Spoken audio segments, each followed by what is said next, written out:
It was a number of things, actually.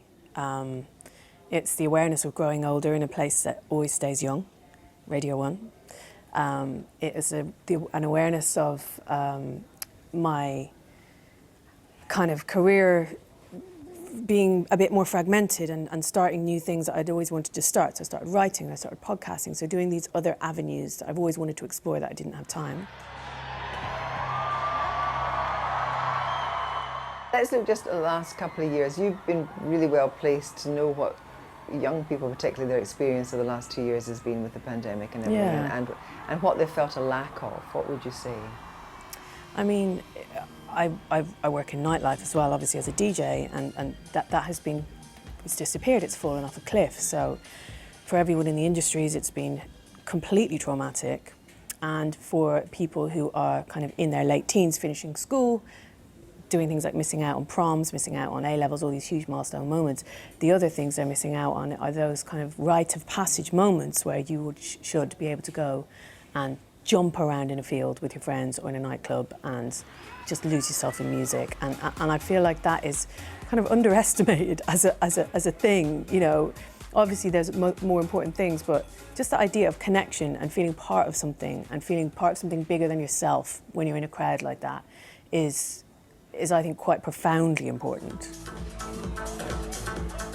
But isn't a lot of that changing now? I mean, I think in the last kind of year since you've been a DJ on Radio 1, like 2/3 of the nightclubs have shut. There's a huge confluence of reasons why nightclubs are shutting. There's gentrification, there's things like how people are using social media.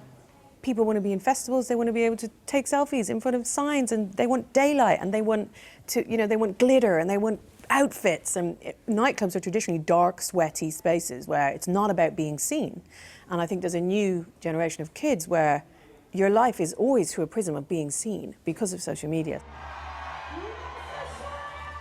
It's interesting what you're saying about, obviously, about social media. It's clear that has changed things massively because, you know, a lot of kids don't want to. It's not about looking wasted now. It's about the gram. It's about looking fabulous for the gram. It's about it's Love Island. It's hench. It's like contouring. It's perfect makeup. It's the opposite of when I was 19. And a lot of that spirit has gone. And that spirit that was around the kind of hedonism of punk and stuff like that. You can't imagine it happening again. Hello, my name is Annie Mack. Tell me though, you're a curator, but do you think the role of the curator is we're losing the role of the curator now because of, for example, Spotify and so forth? No, I actually don't. I think what's interesting is that, you know, streaming's come along, and I think what it's done is it's really hammered home the need for human curation and connection when it comes to music and music discovery. When you have such a vast array of music at your fingertips at any given time, when the concept of old and new is kind of obsolete because, again, you have every single back catalogue, every single discography is on your phone. So for a kid, you could be discovering, you know, Taylor Swift next to Shuggy Otis, next to, you know, there's no boundaries between old and new anymore. So I think more than ever, you need a human to help you join dots between records. There's no way that streaming can do what music radio does now. You talked about wanting to feel your life was looser. Yeah.